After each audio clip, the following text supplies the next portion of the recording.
Welcome to the Vibrant Living Network. Have you ever wondered what is possible beyond possible? What is the thing you've been wondering and inquiring about? Are you just feeling stuck and don't know why? Are you thinking or are you seeing? Seeing allows us to expand and have this other experience. We want to invite you for that wake-up call. We want to invite your spirit, your soul, so to be more alive, more connected. Glenn Brooks has been a life coach for over 33 years, author of Divorced to Patterns, Not Each Other, an explorer of what is possible. He has worked with people all around the world. Join us for a wake-up conversation, a dialogue with you, and our regular co-hosts, the money healer Stephanie J. Alvarez and Dr. Nicole Kane. We will have some of the most interesting contributors. We will be talking to some of the most interesting people and have some of the most resourceful teachers, wisdom-filled people from around the world join us. Share your voice, ask the questions, become free of the known into a new world of possibility. We are going to talk about all the things you wonder about: how to live, how to heal, how to connect, how to love, how to be seen. Your life is precious. Enjoy it.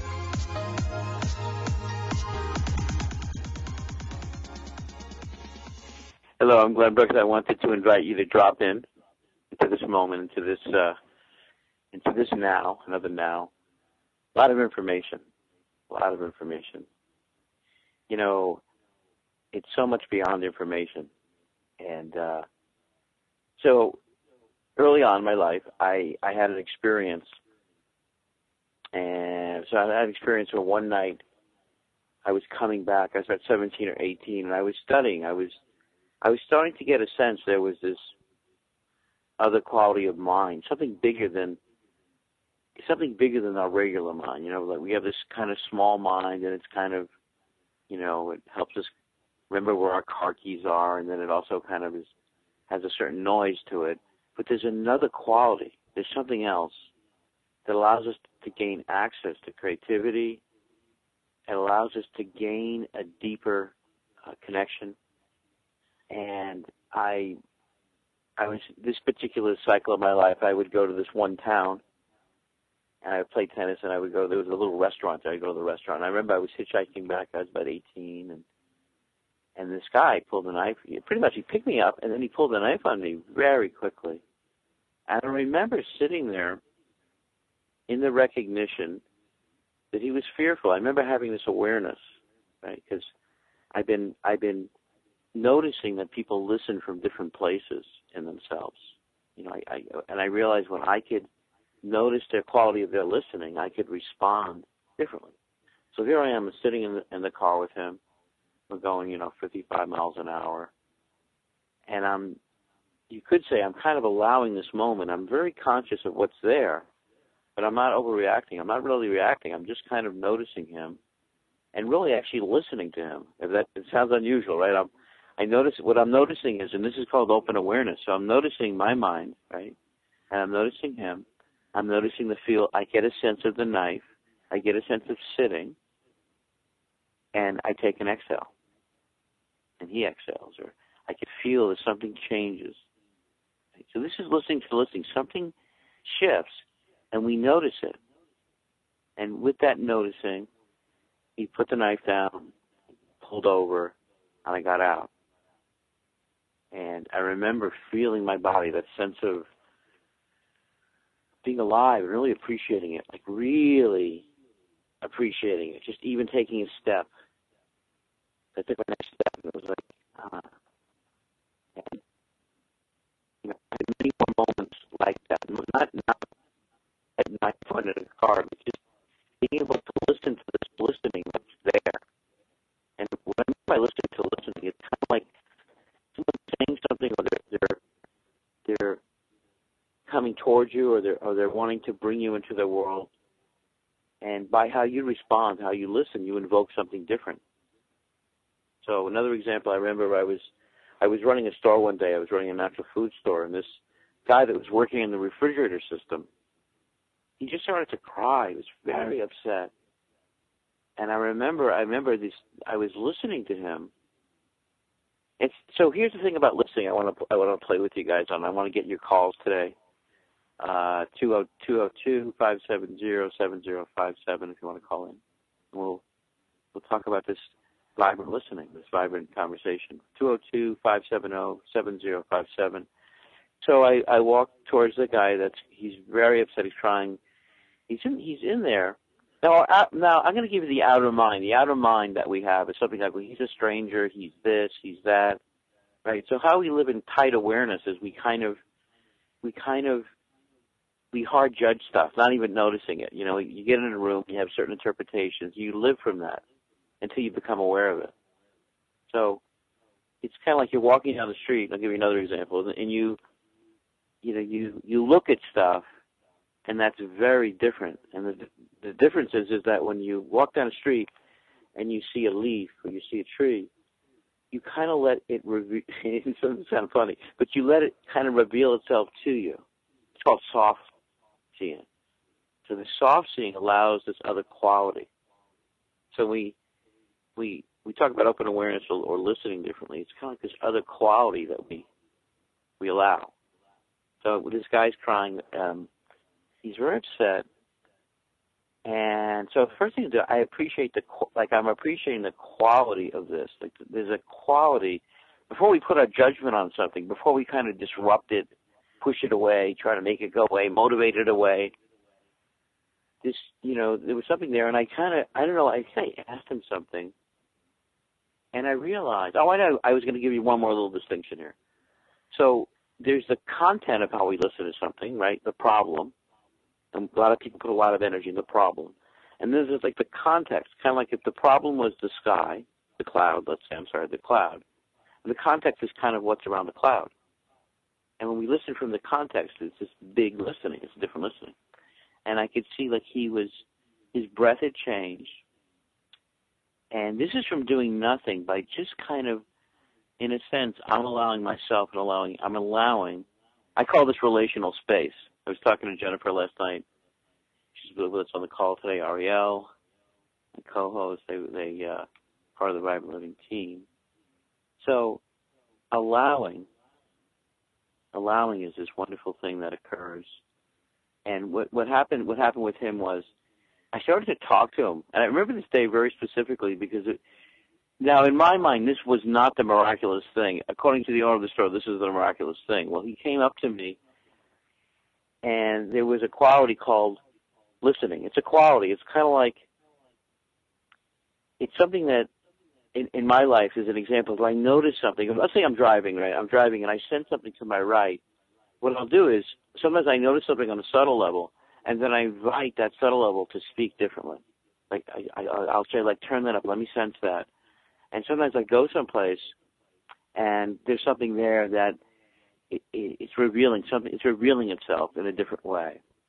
Now, with the refrigerator guy, I started talking about the vitamins. He brought a lot of vitamins that day. That was the point was is really we had this relational space where we kind of connected, and that's something that informs my work in a very deep way. Because a lot of times, that's the most valuable thing, is to meet someone in this other place. And I've developed, just for fun, over the years, a lot of different exercises and or ways to encourage or reveal what's there. And I've helped people write books. I've helped people with talks, and it's you know what it is? It's already there. And the way I express it in recent days is that recent times is that we're so much better at living at 80% than 100%. And what a lot of people don't even realize now, they have a choice.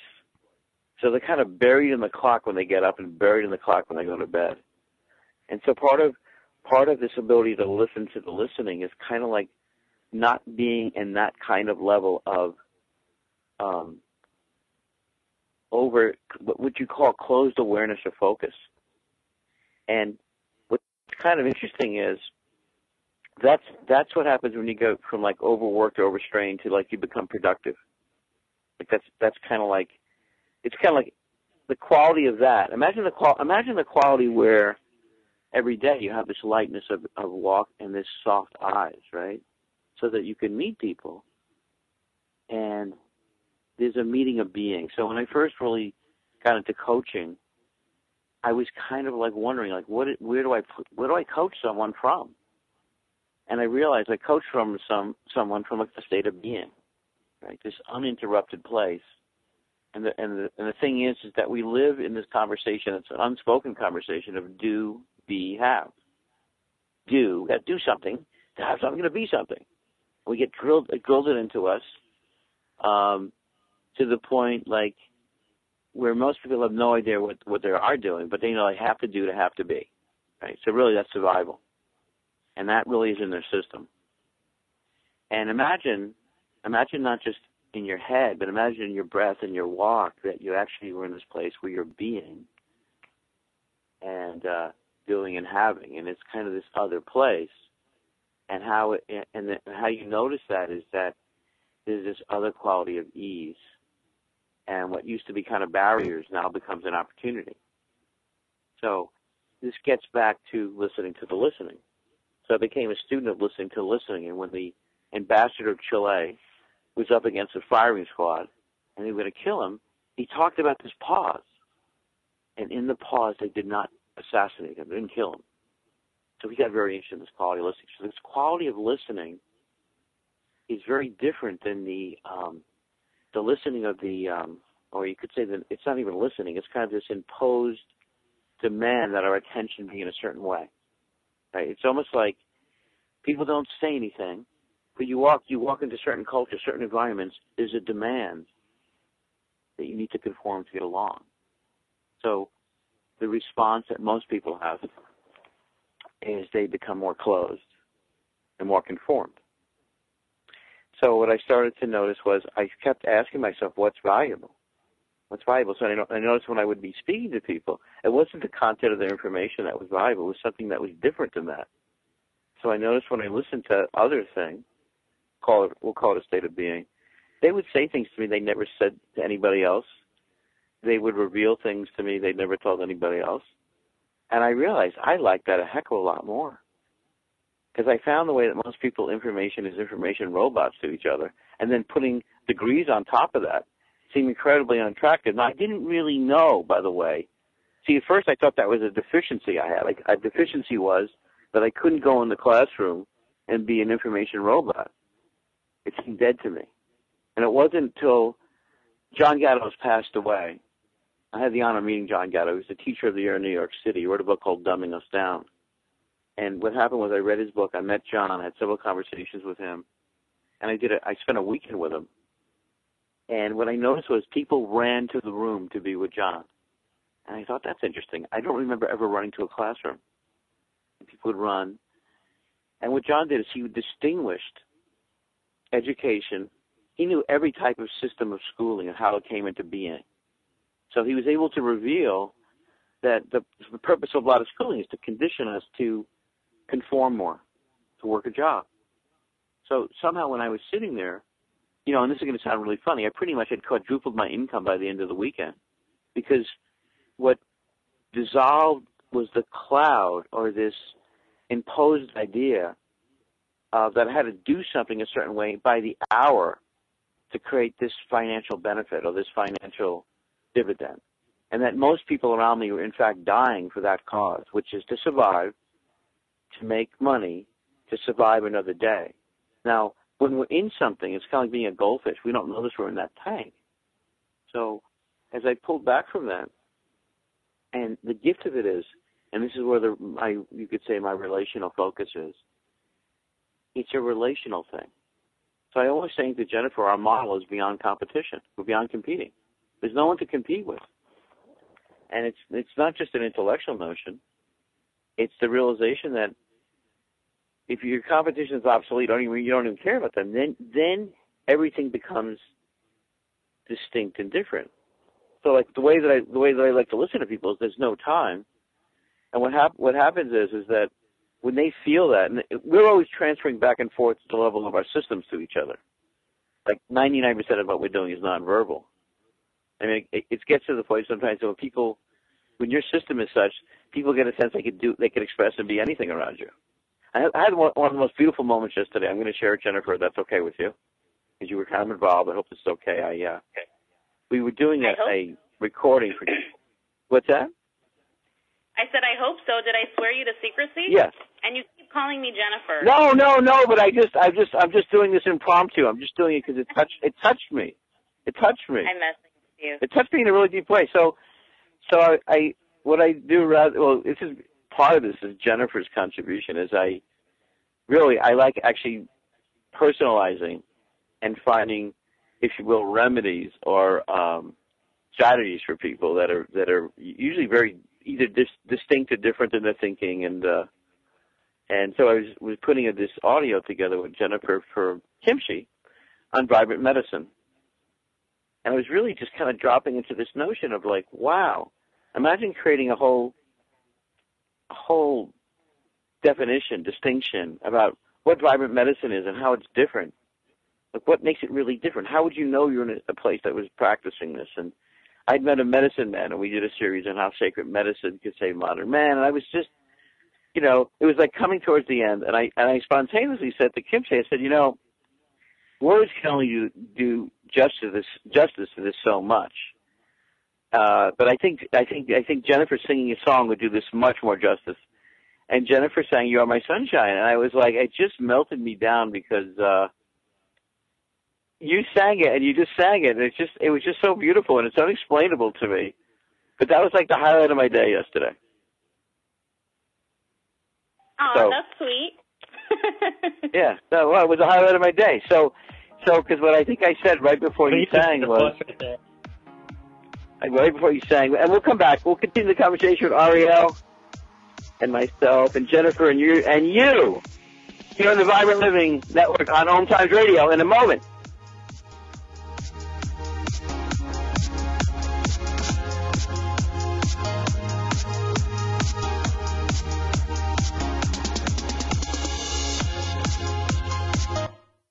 The Real Conscious Connection. OMTimes Radio. IOM FM. Host your show on IOM FM, the radio network of OMTimes Media, one of the more recognized brand names in the conscious community, and is backed by the extensive marketing reach of OMTimes. Hosting a show on IOM FM immediately connects you with our extensive dedicated community. Hello, I'm Lisa Berry. Join me every Monday at 1 p.m. Eastern Time for Light on Living, a chance to see new, hear different, and feel more as I shine the spotlight on all the ways to lighten the load of life's challenges. Light on Living is your link to that new way you're looking for, that new understanding that will enhance your life, and that positive connection that will support your growth. So join me and you'll gain insight and start to see things in a new way that motivates you. In the wake of a disaster, what one thing can you send that will help people the most? A blanket, a tent, a sandbag, a doctor. Actually, if you send a monetary donation, you send all these things. Even a small donation can make a big impact and can quickly become exactly what people affected by disaster need most. In the wake of a hurricane, your monetary donation can make a huge difference to those in need. To donate, visit supporthurricanerelief.org. That's supporthurricanerelief.org. Brought to you by the Ad Council.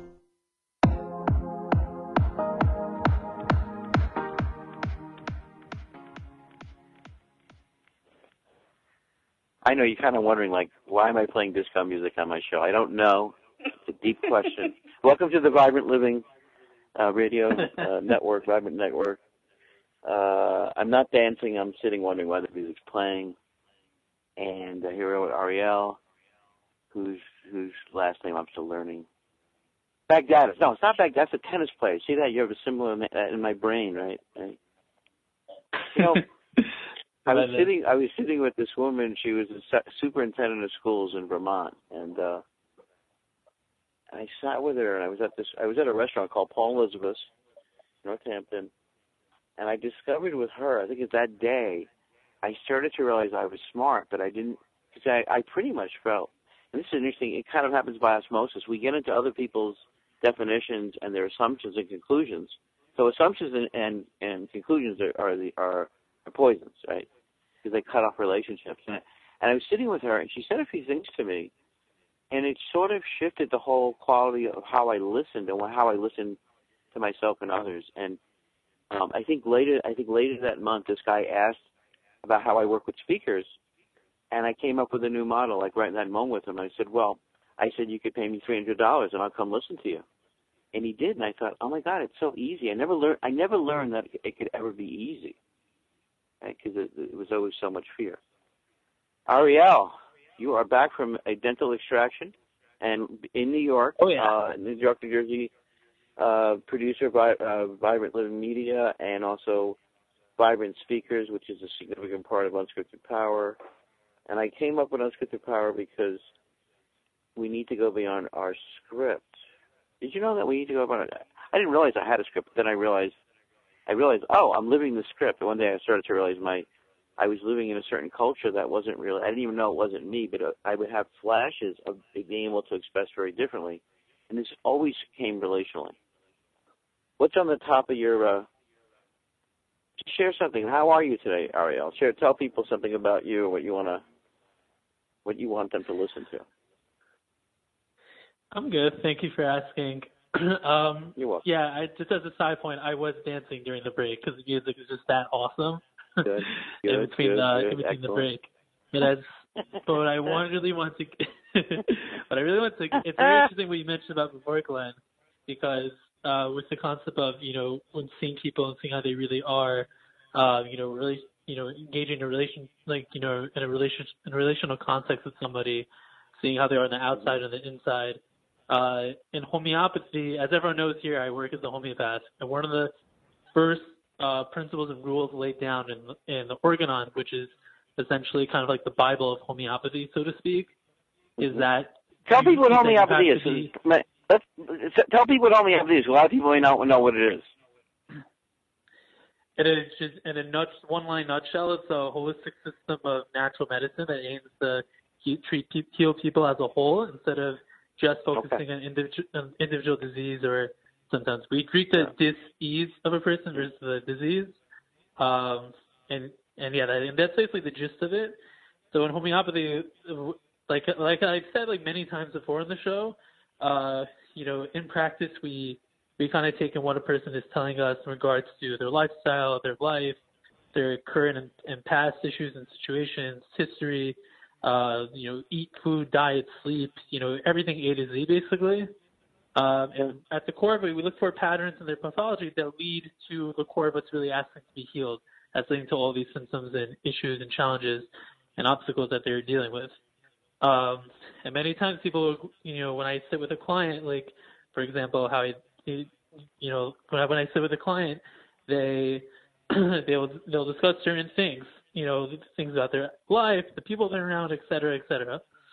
Mm-hmm. And one of those important things when you're a practitioner or a homeopath in this type of setting is to be the unprejudiced observer, which means, when you're taking in all this information from somebody, it's not to be judgmental, not to let your, emotions, trigger or influence, your objectiveness in helping this person to heal.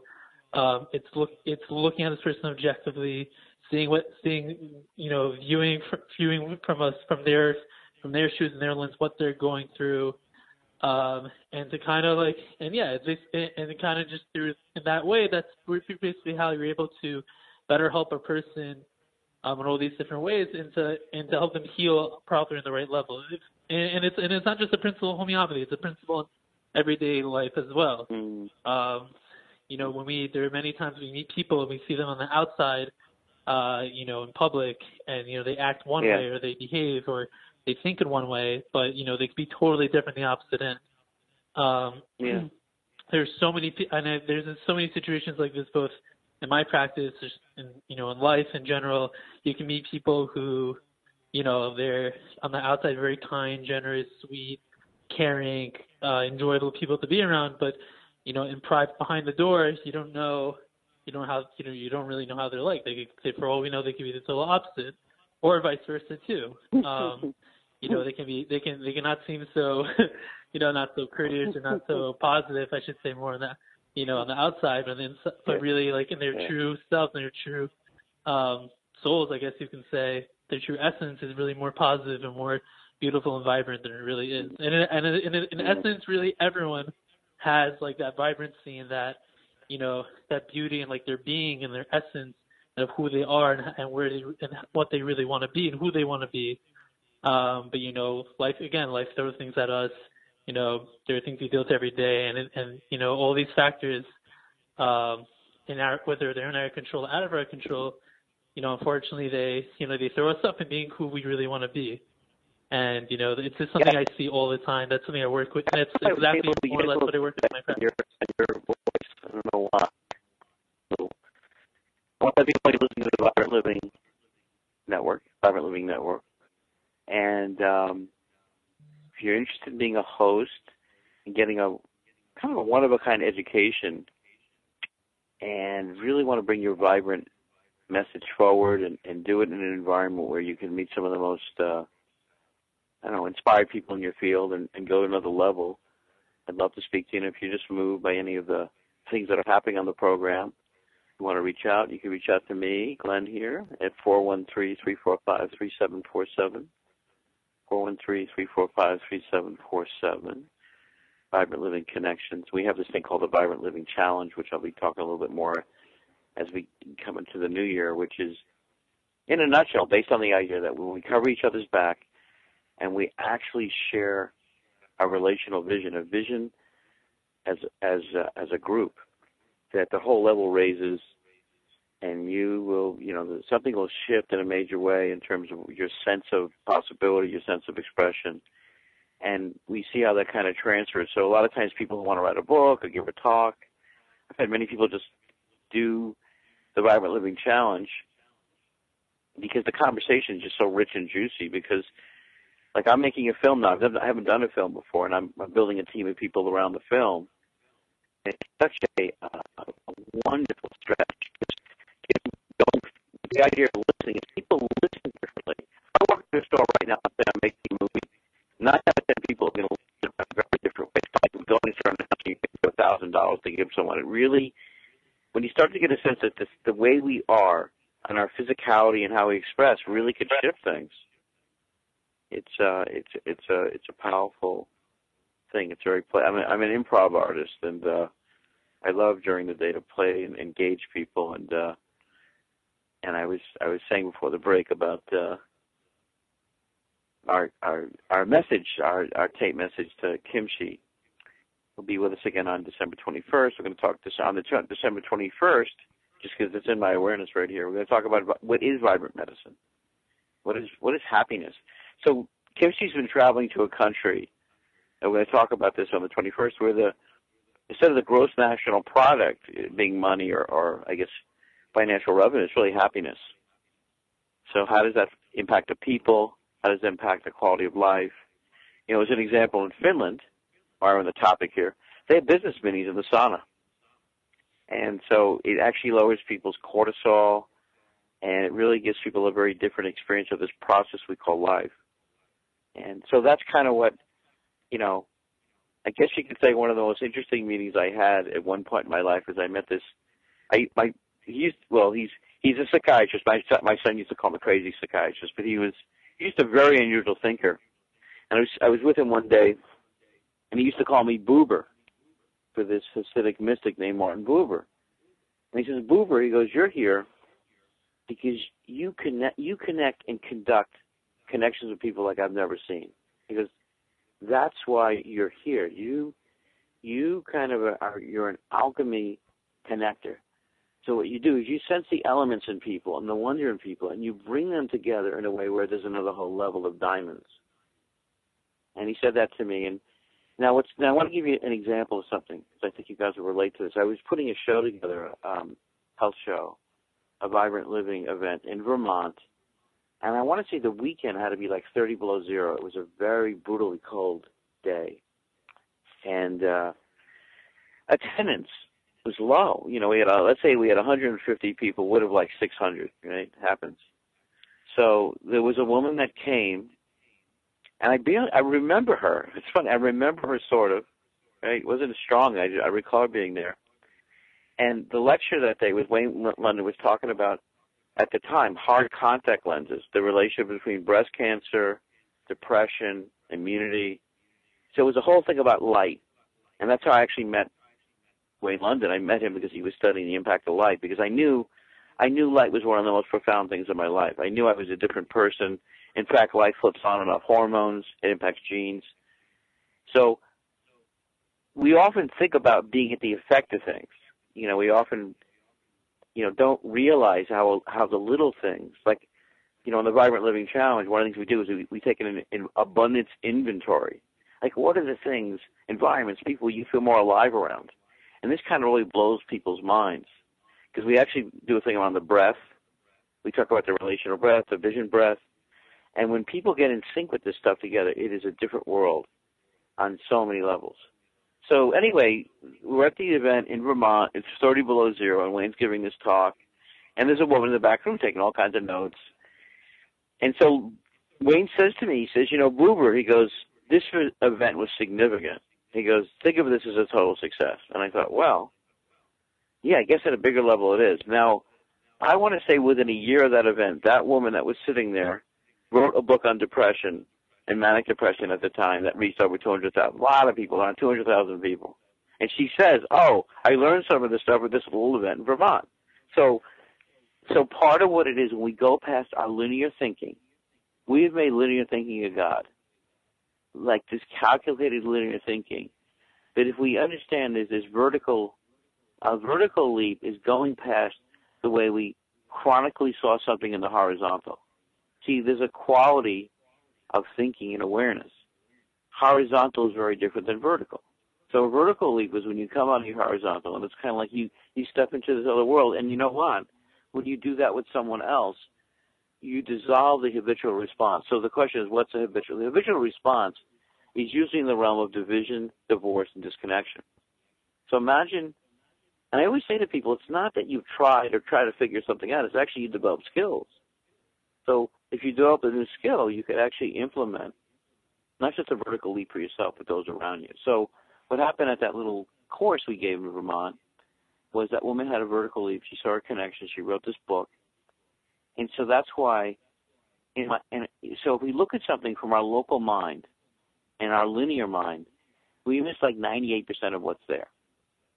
And when we take this different leap, because everyone pretty much does what they do in reaction, because they don't see beyond that. So here's the thing: no one, it's not like I blame anybody for doing a whole bunch of things, because oftentimes when we're in pain and we're in our linear mind, there's a different quality of the way we think and what we say. So the conversation of the linear mind or the local mind is, I did everything I could do. There's a feeling of this too. Usually it's kind of heavy. I'm trying to figure it out. See, it's still at that level. And what happens is, I'm going to relate this to relationship. So breakups and what I call relational tsunamis occur out of this quality of mind called local mind, linear mind, and of course survival. And so when a person's there, you got to just kind of appreciate they're in the bottom, they're in the basement, let's say, and all you can do is kind of wait for them to get up a few flights. And so the idea is allowing them to be where they are,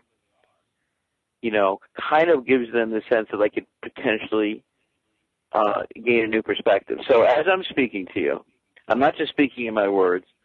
There's a feeling in between my words that I'm pointing. I'm kind of inspiring towards you. And so I'm kind of saying, like, there's this other place. And so, if you had a little book right now called the Vibrant Vision Book, as we all have during the Vibrant Living Challenge, I would encourage you to, be open to receiving a new idea. And also, this one idea that I shared earlier, that being at 80% is a different world beyond 100%, right? It's kind of like that whole thing. I mean, it's funny. Someone used this language with me yesterday. The whole idea that when you get pulled over or something in life, they say, sit tight. It's fascinating. Any animal, any creature that moves and breathes knows you don't sit tight. It's the worst thing you could do. It puts you into a sympathetic nervous system, puts you into emergency. And yet our culture, and most of the cultures that have become domesticated, they live a non-breath language in life and non-respiration. So most people around you probably have some form of hyperventilation. The thing is that most doctors don't have a clue how to diagnose it. It's rare. So what we're speaking about here is living our lives in vital rhythmic pulsation. And we live our lives in vital rhythmic pulsation. And what that means is, go ahead, Stephanie. Oh, I call you Stephanie during the daylight hours. Jennifer at night. Back to Stephanie. Go ahead, Stephanie. Right. There's you were talking about the diagnosis, and I find that interesting because I was actually just listening to a video that Dr. Chopra did, and he was talking about the nocebo effect versus the placebo, and that a nocebo is the opposite of a placebo. And, you know, it was talking about how doctors will give us a nocebo, which is basically a detrimental effect on our health. Right? So in other words, when a doctor tells you and they are giving you a prognosis, well, since you have cancer, you have 2 years to live. And so what he said was listen to the diagnosis but not the prognosis, which is the likely outcome or the story that's based on statistics, but that's not your future. And he says to believe the diagnosis but not the prognosis, because the prognosis is really a belief. And the belief is what determines the outcome. And so the question becomes, who would I be without any belief or story? Going beyond all stories, beliefs, constructs, all philosophical, theological, religious, mythological. And when you go beyond that, then you're just being, you're pure awareness and pure infinite creativity and infinite possibility. And then from there, you can tell the story that you want to experience and the story of the collective. So as a collective, you know, you may say something that my story is that we would have a more peaceful, joyful, healthier, happier, sustainable universe. And the universe is really a human construct. So he was saying that it's up to us to create the universe that we want to be free from. This is beautiful. We're gonna pick up on that. I want to pick up on this idea of our story, and I want to share with you a story that happened that I think will touch you and stretch your mind and move your soul. Stay with us, Vibrant Living Network.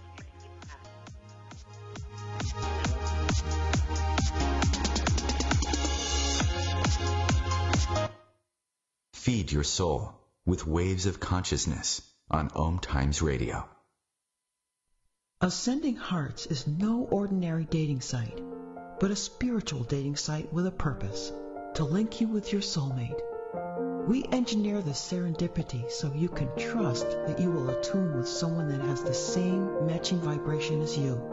Ascending Hearts, the conscious dating site for the spiritually aware. Try Ascending Hearts for free, ascendinghearts.com.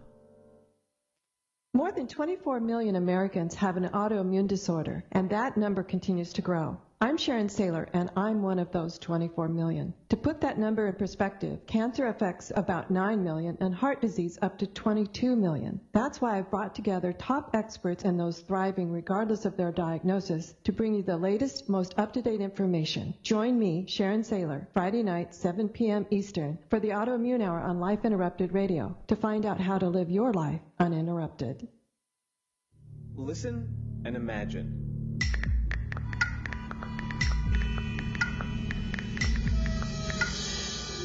It takes 5 seconds to send a text, and for those 5 seconds, you're driving blind. Life is worth more than a text. Stay alive. Don't text and drive. Visit StopTextStopWrecks.org, a message brought to you by the National Highway Traffic Safety Administration, Project Yellow Light, Noise, and the Ad Council.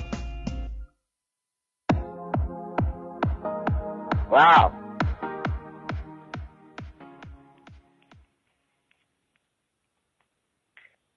Well, welcome to Vibrant Living Network, and I'm so happy I'm more than this thing called me.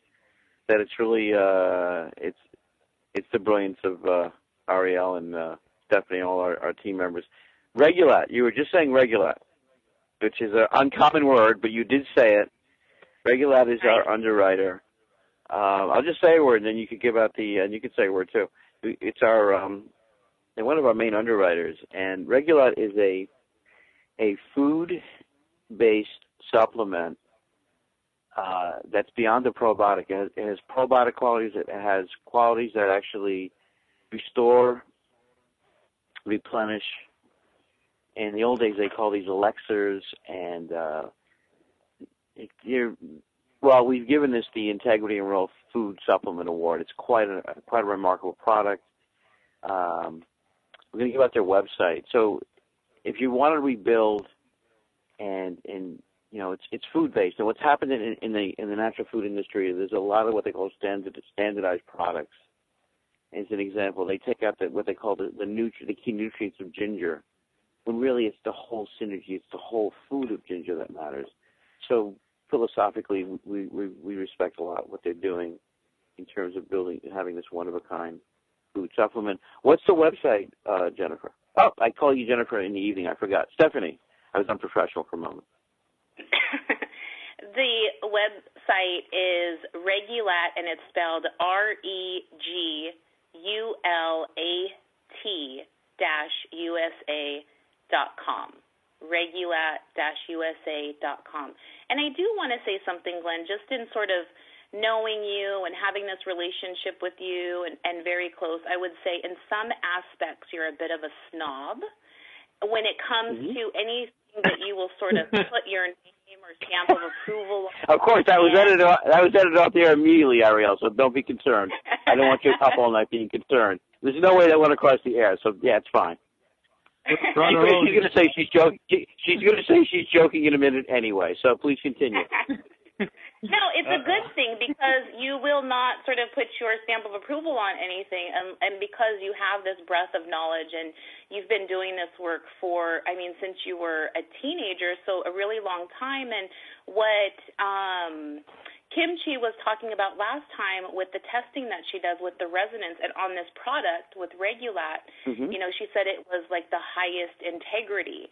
And I love that, having them as an underwriter. And when we had the conversation with Joel Harper, and he talked about how he has his clients use it. And for those that don't know, Joel wrote a book called Mind Your Body, and he's actually the personal trainer for Dr. Oz. And he's been featured on. And he'll be with us again, by the way. He's coming back on.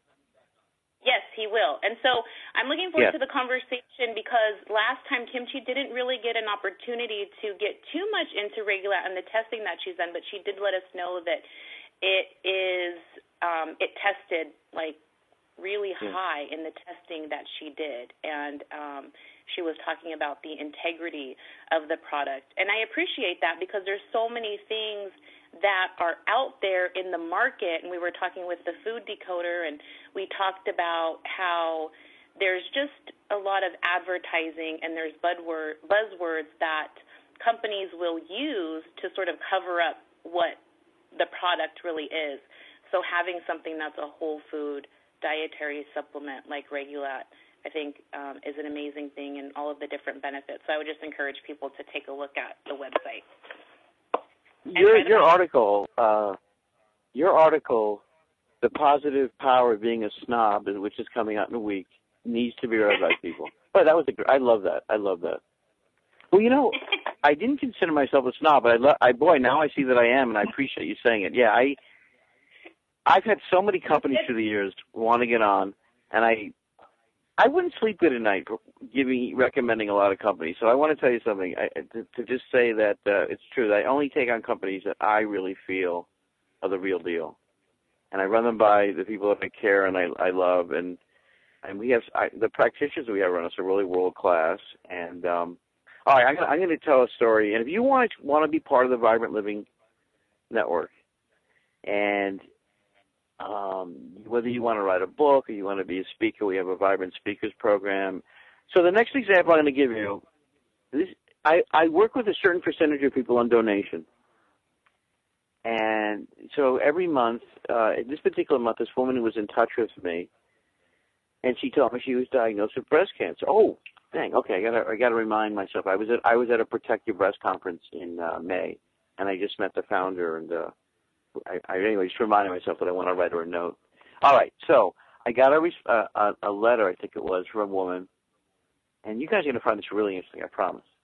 And I want you to think about your story and the story of how other people's story is impacting you. Okay? So she writes me and says, I want to meet you, Glenn, because I want to do one of your resources. I do these sessions on, like, how to find resources just that you don't even consider. And anyway, we're going to meet at Starbucks, and then I'm going to go to this beautiful office with her about 2 blocks from town. And so I go to meet her, and what's really funny about this is, you know, she told me she had been receiving radioactive treatment, and so I knew that based on the conversation, and her voice was pretty low when I talked to her. Now, when I went to Starbucks, she was so radiantly healthy when I saw her. I saw her there, and it was like, I almost laughed because she, you know, if you think in your mind a picture of someone who has this kind of a, you know, this diagnosis or this kind of identification. So we got back, and we're sitting in this beautiful studio, and I you know, I dropped into the relational listening. I'm using a little my special language here. I just kind of dropped into this listening with her, and at a certain point I said, just tell me the story, tell me.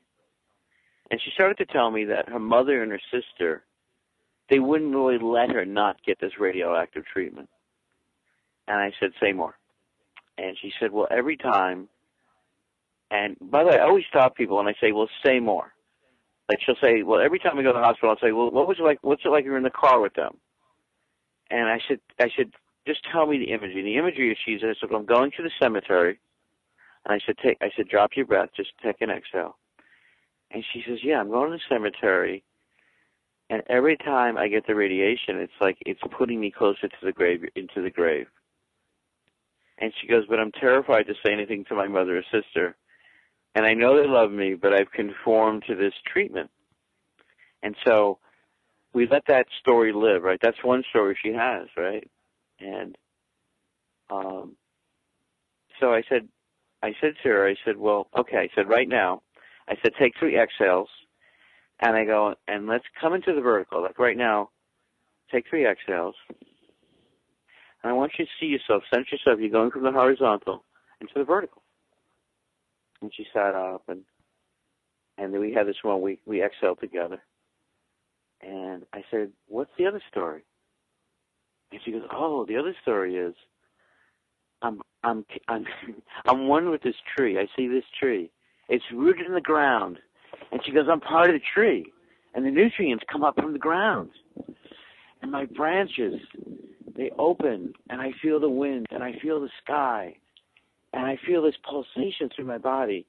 And the things that aren't supposed to be there, that aren't part of the treeness, if you will, they leave. And it's like, now I see myself, and I'm walking from the graveyard, and there's flowers to my left, and I see another path. And I see people that I love on this path. And I see behind me excess, something that I don't need. And I should stand up and move right now with me. And we start to move, walk around the room. I do this regularly with people. We start to move, and I go, what do you see now? I go, what is your breath like now? She goes, oh. She goes, I'm actually breathing something and seeing something. And I say more, say more. So before she leaves, we get always have people have a book, and I have them write. And I say, I want you to write the next 3 or 4 days and tell me what you see and feel. And so she contacts. In a few days, she writes me, and she says, oh, this tree thing is opening. 3 weeks later, and I say, by the way, I always say to people, I cannot give you medical advice. I can refer you to medical people that I work with. I used to refer people to Dr. Nicholas Gonzalez in New York City, genius, oncologist, nutritionist. Met him through a model who told me that, she was so rigid about being a vegan. So what do you think she goes there? She's really, I won't be able to say who this is, but she told me that she had little life left in her. And of course, Nick puts her on raw meat, really high grade. And she calls me up. She goes, "Well, I've never felt healthier." She goes, "I never felt like a big, what is it? What do you tell me? Like a phony." She couldn't believe she'd been preaching being a vegan, and the raw meat is saving her life. I mean, this is pasture-raised organic raw meat. Anyway, to bring you back to the woman I met at Starbucks, the tree lady, my beautiful tree lady. She wrote me in 3 months. She says, "Glenn," she goes, "now at my most recent exam, they're not finding the cancerous growth. Life is different. I've learned to relate to my mother and sister in a new way. I'm not getting radiation. And I just want to let you know that it was such a wonderful thing meeting you." And you see, really being a coach, the kind of coach I am, it's really about this unfoldment and process that happens relationally when we see something new, and that newness and that new vision gives us the sense of new life. And so on one level we have the horizontal, right? This is the horizontal, and then the other levels we have this vertical, this rise that's kind of coming from the earth. It's kind of coming from this pulsation. And so a lot of times, people, this is why I teach a seminar on going past goal setting. See, what happens is a lot of times your goal setting is because you're fearful and you need a goal to get out of the fear. But it's not your vision, right? It's not your vision. It's certainly not the group vision. So we're here to become more alive and wake up our brain, wake up the soul, right, get into the body, the embodied speaker. So the thing is, you have things like Toastmasters. They teach you techniques. But the thing is, when you get past the techniques, where's that pulsation? There's that vital rhythmic pulsation. If you want to be part of our team and you're curious about my coaching, or you want to do a session with me, I do some of my sessions on donation. I also help people become coaches, but not just coaches that are doer-boss, if you will, but coaches that help touch people. I'm at 413 Touch People, and also help develop the path of action. Because once you get a sense of being able to be in the yield, you can see where the action becomes, right? There's a yield and a pause, and that from that place we spring. From that place we can move in any position. But if we're always straining, it's like there's no place to live from this vital rhythmic pulsation. I'm at 413-345-3747. 413-345-3747. You're listening to the Vibrant Living Radio Network, which is expanding. We're going to go to 10 hours. We're going to touch you guys because this is the way of life. And the way of life is asking the questions and being curious. And I'm so grateful to you, Stephanie and Ariel. I could not do this on my own. I'm so glad we need each other and that the self-improvement is wrong when it tells you can be independent and happy. I wasn't supposed to say that, but I did. You said snob, and that was great. Thank you for that. You're welcome. I like that. Yeah, that was so cool the way you did that. Sweetest snob we've ever met. Yeah, what can I tell you? Oh my God, she's mad at me from 3 days ago. She's going to take me down live on the air today, and I got to hang back. And what am I going to do? I was enjoying that. Thank you. You're welcome. None of my teachers are as kind as you, by the way. High standards. What's that? Very high standards. I said high standards. High standards. High standards are. High standards are really. Boy, this is interesting. Boy, I want to say you hit on such an interesting topic. Yeah, I met this one guy, a guy named Robert Ponte. You have to make it quick. You only got 4 minutes. Oh my God! Well, I'll give you the message of Robert Ponte. Get clothes that you love and that have fibers of your aura. His whole thing was that people invest in junk and they kind of don't really treasure them. They don't dress like a diamond. Dress like a diamond. Realize your presence touches people. There's relational presence, which matters. I'm going to just go back to you guys. Ariel, I'm going to let you and Stephanie, before 7 p.m. she's Stephanie, and I dig her as Stephanie, and then she turns into Jennifer, which is another whole thing that I deal with it, and I'm blessed by it. So go ahead, Ariel, take a minute, touch the audience. Touch the audience. I think. My son was saying influence the audience. I told my son he touches people. He goes, I don't do that. I goes, I influence them. He's very mad at me. All right, so influence them. I think my message today, like what I said earlier, which totally connects. I think what we're talking about right now is that, when we really try to touch people, like what Glenn is saying also, this is the whole concept of Vibrant Living Network and what we do, what we plan to do in the future as well, is that our goal in this existence is to touch people and to influence others and to better the people in the world and everyone around us as much as possible, and to do it in a way that's objective and unprejudiced and relational, to the sense that it really touches people's hearts in a variety of ways. And I think what Glenn, back to Stephanie's praise of you, I think what you're doing here and the opportunities you offer as being a vibrant host and just in general, I think that really, really touches everyone. That really brings out that goal as well. I really want to thank you again for giving all this opportunity to be here and the opportunity for everyone to really, to be able to experience this in like a beautiful and exciting way. Thank you, Ariel. Having you as a tribe family member has shifted everything. Thank you, Stephanie. I'm going to let you take this show right to the top of the hour. There you go, ladies and gentlemen. Stephanie Alvarez. Yeah. Yeah. Yeah, see, that's what I'm talking about. Gotta give it healer in the building. I just want to close it out, Glenn, by saying, and I'm going to take your quote that I now have on my Bumble profile. I make a better weave than me. Better weave than me. That's what it's all about. Thank you. You've been listening to the Vibrant Living Radio, Vibrant Living Network. Your life's precious. And join us 413-345-3747. If we're speaking and touching and influencing you, call us 413-345-3747. If you want to make a difference, you want to be on a one-of-a-kind tribe and own the platform, touch the souls, reach out to us. Enjoy your day. Thank you.